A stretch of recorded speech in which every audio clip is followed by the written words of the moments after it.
Halo, Assalamualaikum Sobat UIR, selamat pagi, siang, sore, malam. Kenapa saya bilang itu semua? Karena saya nggak tahu kamu nonton podcast ini di pagi, siang, sore, atau malam. Seperti itu, jadi ya biar adil aja ya. Seperti biasa, saya Ridho Alfariansyah ingin mengajak kamu ngobrol seputar dunia hukum di dalam podcast Fakultas Hukum Universitas Islam Riau. Untuk sebelumnya kita sudah ngobrolin tentang perjanjian. Nah, ini cuplikannya. Silahkan bekerja editor. Untuk hari ini saya Ridho Alfariansyah ingin mengajak kamu mengobrol tentang tanggung jawab sosial dan lingkungan perusahaan, atau mungkin lebih dikenal CSR.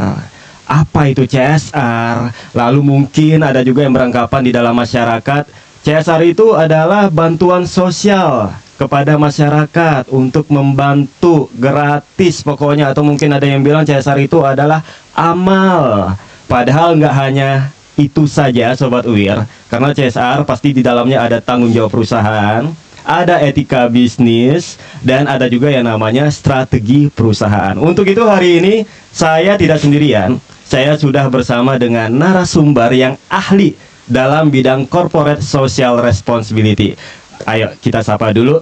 Assalamualaikum, selamat pagi Bapak Dr. Rahdiansyah SHMH. Ya, terima kasih. Selamat pagi juga Bang Ridho. Senyumnya luar biasa pagi ini. Aduh, bikin jadi kita malu. bahagia. Ya. Alhamdulillah, saya juga sangat bahagia bisa ngobrol dengan Bapak Terima kasih. Rahdiansyah. Pak, untuk hari ini saya ingin tahu terkait CSR Pak, karena saya pribadi ya, saya itu masih bingung sampai saya rasanya kayak mau keselak tadi tuh ngomongnya ya. Saya bingung antara CSR, charity, atau CSR itu sebenarnya lebih mengincar kepada profit kah, atau sustainability kah, atau mungkin jangkanya untuk jangka pendek, atau mungkin jangka panjang. Karena mungkin ya di dalam masyarakat atau mungkin Sobat UIR masih belum bisa membedakan antara CSR dan juga charity. Nah, untuk itu mungkin bisa Pak dijelaskan CSR itu apa sih Pak? Ya, ini pembahasan yang cukup menarik ini, Bang Ridho ya. Karena kita sering melihat apakah di media televisi atau bahkan mungkin di gerai-gerai tertentu, usaha ini dibantu oleh perusahaan ini melalui program CSR. Nah, kalau kita kembali dahulu ya ke dalam regulasinya, CSR yang kita kenal itu diatur di dalam Undang-Undang Perseroan Terbatas dalam pasal 74. Tapi penyebutannya itu bukan CSR atau Corporate Social Responsibility, Bang Ridho, tapi disebut sebagai tanggung jawab sosial dan lingkungan perusahaan. Nah, tapi karena kita sudah terbiasa lidahnya menyebut CSR, ya ayolah kalau begitu kita bawa saja. Jadi kalau kita bisa menyebutnya sebagai TJSL atau kita singkat seperti TJSL garis miring CSR, bolehlah gitu ya. Walaupun nanti ada pemaknaannya itu berbeda antara responsibility dengan liability. Cuman saya rasa saya tidak tahu apakah nanti kita akan bicara sampai sejauh itu atau tidak ya. Karena kita perkenalan mungkin yang ringan-ringan dahulu gitu. Saya merasa sangat beruntung hari ini Sobat UIR, karena Pak Rahdiansyah ini sangat mengerti ya, kalau kita itu misalnya terlalu dalam, takutnya kita pusing juga untuk memahami CSR secara simpel gitu ya Pak ya. Benar. Lalu tadi sudah diatur dalam pasal berapa Pak? Di pasal 74 Undang-Undang Perseroan Terbatas. Sudah diatur di dalam pasal 74. Lalu gini nih Pak, kan setiap perusahaan itu biasanya memiliki program CSR-nya masing-masing. Benar begitu. sekali. Sekarang itu kalau Bapak pribadi, kalau di Fakultas Hukum UIR itu lebih condong kepada sumber daya alam atau perusahaan di bidang retail kah atau apa? Nah, karena saya nggak tahu juga ya Sobat UIR, apakah ada perbedaan CSR-nya dalam hal entah itu dalam sumber daya alam atau juga mungkin dalam hal retail atau mungkin dalam hal apapun itulah bidang pengelompokan kerjanya gitu Pak. Mungkin ada perbedaan-perbedaan CSR-nya.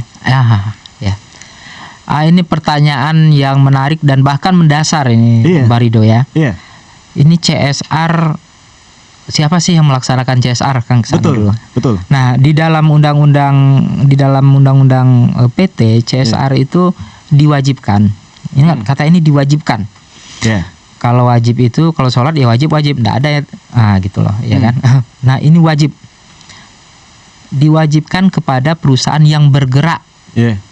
atau punya berhubungan dengan sumber daya alam.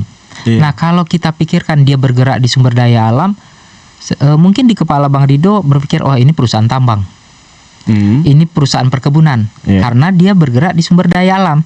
Tapi kan ada yang dan atau berhubungan dengan sumber daya alam. Artinya bisa dikatakan bahwasanya yang menyokong perusahaan yang bergerak di sumber daya alam juga punya kewajiban untuk itu. Contoh, perbankan dia tidak menanam sawit, dia tidak menggali emas, dia tidak menambang batu bara, tapi bisa jadi dia membiayai perusahaan itu. Jadi kalau kita kembali melihat pada pasal 74, maka dia juga wajib untuk itu. Nah, jadi bisa dikatakan hampir dan memang sudah seharusnya seluruh perusahaan untuk melaksanakan tanggung jawab sosial perusahaan harus melaksanakan corporate social responsibility. Iya. Demikian, Bang. Lalu kalau untuk ininya Pak, tadi untuk pengelompokannya, misalnya pengelompokannya perusahaannya di bidang perbankan atau mungkin dalam bidang retail atau mungkin dalam bidang pertambangan, apakah setiap CSR perusahaan itu beda-beda sesuai pengelompokan bidangnya atau biasanya ya programnya kayak gitu-gitu aja? Nah, tidak ada pengelompokan. Jadi setiap perusahaan itu harus mempersiapkan program rencana tahunan dari CSR-nya untuk tahun depan. Jadi contohnya Bang, PT A, sebut saja PT A. Sekarang tahun 2026. Maka di tahun 2026 ini mereka harus menyusun rencana program CSR mereka di tahun 2027. Nah, siapa yang menyusun? Yang menyusun adalah stakeholders. Stakeholders atau pengampu kepentingan. Yang disebut dengan pengampu kepentingan ya yang berkepentingan terhadap itu, seperti perusahaan, seperti masyarakat, seperti tokoh masyarakat dan lain sebagainya. Jadi orang stakeholders itu mereka harus berkumpul bersama menyiapkan rencana CSR untuk tahun selanjutnya. Nah, jadi tidak ada pengelompokan itu tidak ada, cuman di sana nanti dikelompokkan di dalam program itu. Oke, besok CSR kita yang dibutuhkan masyarakat daerah A ini apa gitu. Oh iya, A ini mungkin karena mereka adalah nelayan, mereka membutuhkan mesin untuk melaut atau perahu atau jala atau apa. Nah, itu dia. Jadi CSR itu ya disesuaikan dengan kebutuhan sosial masyarakatnya, kebutuhan lingkungannya. Jadi itu yang disebut dengan apa? Lalu programnya ya harus sustainability.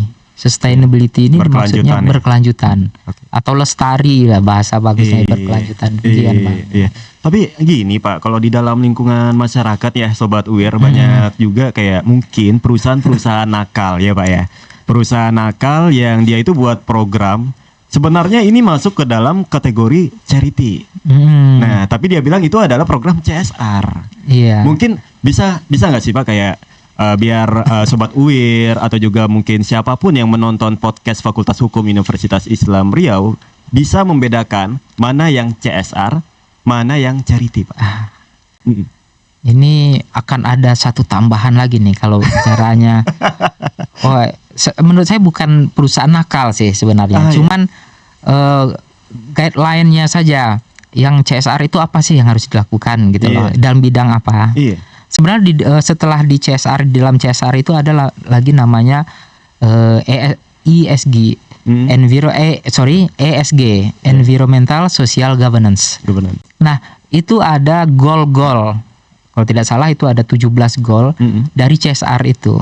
Nah, itu yang memang belum diatur, yang belum Jadi sekarang mengerjakan ya udah apa yang nampak saja, apa yang dibutuhkan saja. Jadi ya yang nampak sekarang masyarakat butuh bola ya sudah kita kasih bola. Yang dibutuhkan masyarakat adalah lapangan voli ya kasih lapangan voli. Tapi sebenarnya ada 17 gol yang harus diatur. Cuman mungkin saat ini memang belum ada aturan-aturannya.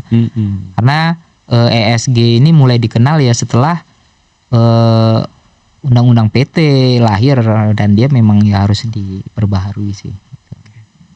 Jadi kita itu masih belum bisa lah ya Pak untuk yang membedakan mana yang charity, mana yang CSR gitu Pak. Kalau karena itu belum diatur. Kalau untuk membedakannya sebenarnya sudah bisa dibedakan. Udah bisa. Kalau charity itu kan situasional. Tapi kalau CSR itu terencana. Nah beda. Misalnya kalau terencana seperti kita mau jalan-jalan. Yeah. Kita mau kemana nih? Bulan depan. Kita mau ke Bukit Tinggi. Yeah. Oke, kendaraannya apa? Berapa orang? Nginapnya di mana? Nah itu terencana namanya. Tapi kalau yang cerita itu, yuk makan siang yuk di mana? Di sana. Tiba-tiba. Nah CSR itu terencana seharusnya. Tapi kadang-kadang memang tidak menutup kemungkinan kesannya situasional. Contoh, ini mau 17-an. Iya. Iya kan? Iya. Aduh, dana di mana nih? Wah, kebetulan ada perusahaan desa ngajukan proposal. Padahal 17-an mau satu bulan lagi gitu. Nah itu kan tidak terencana mungkin atau bagaimana. Jadi CSR itu terencana. Karena ada forumnya disebut dengan forum CSR. Jadi dibuat tahun sekarang dilaksanakan tahun depan. Nah itu kan terencana itu Bang Rido. Cuman mungkin selama ini yang kita pahami masyarakat dan lain sebagainya itu memahaminya ya charity, bantuan. Sebenarnya tidak. Sebenarnya lebih daripada bantuan. Itu sustainable, sifatnya berkelanjutan. Itu membangun. Kalau kita bicara lebih lanjut lagi, ada seperti ekonomi kerakyatan, bagaimana UMKM naik kelas kalau kita bicara, atau bagaimana pokoknya kalau terencana lebih baik itu luar biasa Bang Rido. CSR. Cuman mungkin itu perlu pembahasan yang lebih dalam dan tertentu. Ayo kita bicara CSR bidang ini dulu loh. Itu.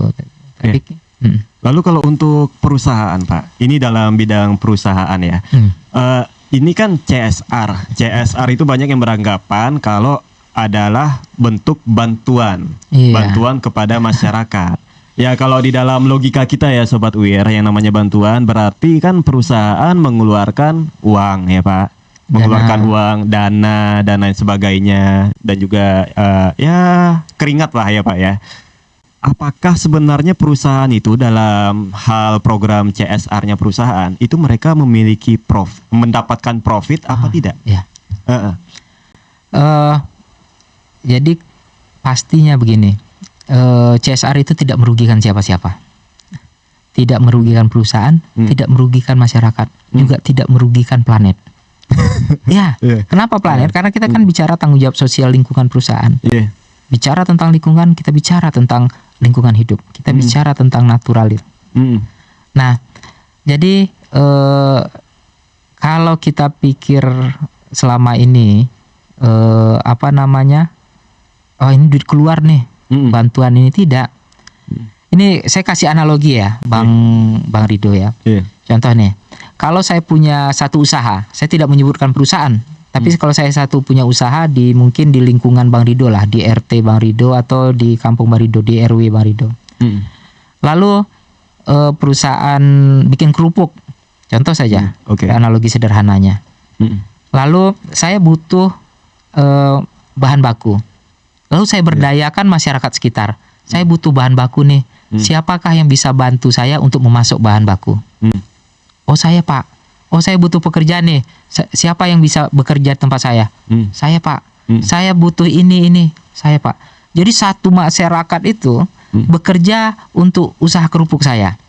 Kira-kira besok ada masalah dari luar lingkungan itu, masyarakat mau bantu saya atau tidak? Ya enggak lah Pak, kalau pasti bantu. Pasti bantu. Contohnya begini, maksud saya ada preman datang mau bakar usaha saya. Kira-kira bantulah. Bantu. Bantulah. Kira-kira itu profit enggak untuk saya? Profit. Oh, ya. Timbal baliknya seperti itu ya. Timbal balik. Apakah saya rugi mempekerjakan masyarakat? Enggak. Tidak. Tidak. Masyarakat senang, perusahaan senang. Usaha kerupuk saya itu senang, itu contohnya ya, analogi. Jadi bukan itu sebenarnya itu investasi sebenarnya. CSR itu investasi. Investasi moral berarti. Investasi ya, investasi moral.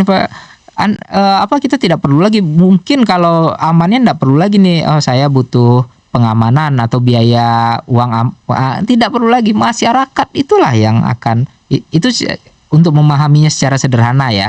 Tapi secara luas ada lagi nanti ada lagi yang disebut dengan supply chain. Supply chain itu mengembangkan ekonomi masyarakat sekitar juga. Satu contoh, saya punya perusahaan besar, punya karyawan, misalnya 2.000 orang, butuh makan siang enggak? Butuh makan siang. Kalau seandainya jam makan siang saya biarkan pekerja saya cari tempat makan di luar jauh-jauh, lalu kembalinya nanti entah jam 3, jam 2, masalah enggak saya? Masalah dong, produksi dong. Produksi kan? Benar. Masalah dong. Jadi kemudian apa yang harus saya lakukan? Saya akan berbicara dengan masyarakat sekitar. Tolong dong bikinin catering. Untung enggak masyarakat sekitar? Untung. Masyarakat sekitar butuh enggak beras? Butuh. Dia pasti akan cari masyarakat lain sekitar itu juga untuk memasok beras kepada mereka, memasok ikan, memasok cabai, memasok bawang dan lain sebagainya. Sehingga masyarakat sekitar itu memang hidup, betul-betul hidup ekonominya. Nah, itu yang disebut dengan pembangunan ekonomi untuk masyarakat itu disebut dengan supply chain nanti. Jadi kita bicara, karena kembali ke pertanyaan Mbak Rido, itu bukan charity, bukan apa, itu bahkan menguntungkan perusahaan, itu investasi, profit. Banyak CSR itu profitnya banyak. Sulit kita bicarakan satu-satu itu di waktu yang singkat. Jadi profitnya itu bukan hanya dari moral Sobat UIR, tapi juga bisa jadi lebih kepada investasi, entah itu investasi dalam hal produksi atau juga lain sebagainya. Lalu juga ada profit apa lagi Pak, mungkin bisa ditambahkan? Profit waktu. Iya. Itu dia. Gitu. Jadi kamu jangan pernah beranggapan seandainya nih Sobat UIR, kalau nanti kamu punya perusahaan, amin ya Pak ya. Amin. Biar nanti bantu-bantulah gitu ya. Iya. Amin. Iya. Jangan lupa ini ada bidangnya nih, bidang CSR nih Bapak Dr. Rahdiansyah. Jadi kalau misalnya kamu punya perusahaan, terus kamu jangan beranggapan kalau program CSR itu sangat tidak merugikan kamu. Jangan sampai beranggapan seperti itu Sobat UIR. Karena jangan mentang-mentang juga sudah ada aturannya di dalam pasal 74 yang mengatur tentang kewajiban CSR, lalu merasa aduh cuman untuk menjalani undang-undang. Jangan yang kayak gitu ya, hanya untuk menjalani pasal kewajiban, jangan. Karena ini balik lagi ke keuntungan perusahaan kamu. Seperti itu kurang lebih ya Pak. Iya, keuntungan itu. Jadi kalau dibawa ke budaya kita Bang Rido ya, ini sebenarnya bukan hal yang baru. Bukan hal yang baru. Itu adalah bentuk dari moral kita, tanggung jawab moral. Contoh, kalau saya buka usaha, seharusnya orang sekeliling kita dahulu yang harus kita berdayakan. Nah itu kan tanggung jawab, itu moral kita. Ngapain sih yang jauh direkrut gitu? Padahal yang dibutuhkan itu adalah hal-hal yang sederhana, yang hanya untuk misalnya, kecuali ya mungkin ada yang keahlian khusus yang tidak ada di lingkungan kita. Nah, itu baru mungkin dicari di tempat lain. Tapi kalau masih bisa disesuaikan dengan kebutuhan dunia usaha, ya lingkungan kita dahulu gitu. Jadi itu bentuk moral kita gitu. Jadi jangan datang lalu saya kan sudah bayar pajak, saya sudah ini, terserah saya siapa. Enggak. Lingkungan kita dahulu, moral, bagaimana rasa kita dengan lingkungan gitu. Nah itu memang sudah betul-betul manusiawi itu sebenarnya. Iya, berarti perusahaan juga seharusnya memanusiakan manusia, memanusiakan karyawannya juga ya Pak ya. Iya. Harusnya gitu. Mungkin Bapak melihat atau mungkin agak resah gitu Pak ya dengan Indonesia, khususnya perusahaan-perusahaannya. Iya nggak Pak? Kalau kita ngomongin CSR dengan ahlinya ya Sobat UIR, pasti ada rasa kegelisahan ngelihat Indonesia yang ya program CSR-nya kok nggak kena tepat sasaran gitu. Iya, nggak tepat sasaran program. Ini dalam hal perusahaan aja dulu ya Pak ya. Belum masalah yang lain-lain kayak gitu. Kalau dari Bapak, apa kegelisahan Bapak melihat perusahaan-perusahaan sekarang yang ada di Indonesia dalam hal program CSR? Sebenarnya itu masalah ukurannya. Oke. Apa sih ukuran dari CSR itu berhasil atau tidak? Apa ukuran dari CSR itu sudah dilaksanakan atau tidak? Nah, itu yang belum disusun oleh perusahaan, belum disusun oleh stakeholders. Nah, itu penyusunannya di mana? Acuannya di mana gitu? Acuannya itu di ESG tadi, environmental, social, governance. Nah, itu yang belum. Ya mudah-mudahan nanti Bang Rido kalau punya kesempatan kita bisa turun ke masyarakat. Amin. Kita bersosialisasi kepada perusahaan-perusahaan atau stakeholders atau masyarakat itu sendiri mengenai ESG. Jadi ini loh goal dari CSR. Apakah yang goal pertama sudah, goal kedua sudah, dia seluruh kalau tidak salah ada 17 goal itu ya harus terlaksana. Nah, baru dikatakan penilaian bahwasanya CSR-nya berhasil. Nah, bisa jadi kalau menurut hemat saya bukannya perusahaan itu tidak melaksanakan CSR, cuman mungkin mereka acuannya gitu. Mungkin sebagian saya sudah baca beberapa laporan-laporan CSR dan itu luar biasa bagus-bagus. Mereka sudah melaksanakan ini, mengembangkan ini, wah luar biasa. Cuman ya mungkin ada lagi perusahaan-perusahaan yang lainnya yang ya sudah kita lepas tanya saja, penting sudah melaksanakan gitu. Nah, dan bisa jadi bukan salah mereka, tapi mereka nggak tahu ini goalnya apa gitu loh, acuannya apa. Nah, kalau kita pasang misalnya pasang TV kan biasanya ada guidelines-nya gitu. Guidelines-nya yang mana gitu. Jadi bukannya mereka tidak melaksanakan, cuman guidelines-nya mereka belum dapatkan secara utuh. Begitu dia Sobat UIR, kegelisahan dari seorang ahli CSR Bapak Dr. Rahdiansah SHMH. Oke, untuk hari ini kita banyak belajar seputar CSR. Tadi kita sudah ngobrol apa sih sebenarnya itu CSR. Lalu kita juga sudah ngobrol apa perbedaan dari CSR dan juga charity. Yang mana bisa kita simpulkan bahwa CSR itu pasti sifatnya sustainability ya, Sobat UIR, pasti berkelanjutan, dan charity itu sifatnya jangka pendek. Nah, lalu juga kita udah belajar tentang ya kalau untuk dalam perusahaan menjalankan yang namanya program CSR itu pasti mendapatkan profit. Ya, jangan mentang-mentang CSR, ada program CSR, mengeluarkan uang, mengeluarkan dana ya maksud saya, lalu juga mengeluarkan tenaga, tapi tidak mendapatkan profit sama sekali. Jadi jangan sampai berpikiran seperti itu tuh Sobat UIR. Lalu juga tadi udah diberikan analoginya ya Pak ya. Analoginya tadi kalau misalnya kamu punya usaha di lingkungan sekitar, kamu memberikan bantuan, ya anggaplah itu CSR untuk diri sendiri, gitu ya, untuk usaha diri sendiri. Lalu nanti ada impactnya nanti usahanya dijagain tenaga, kayak gitu. Analogi sederhana itu.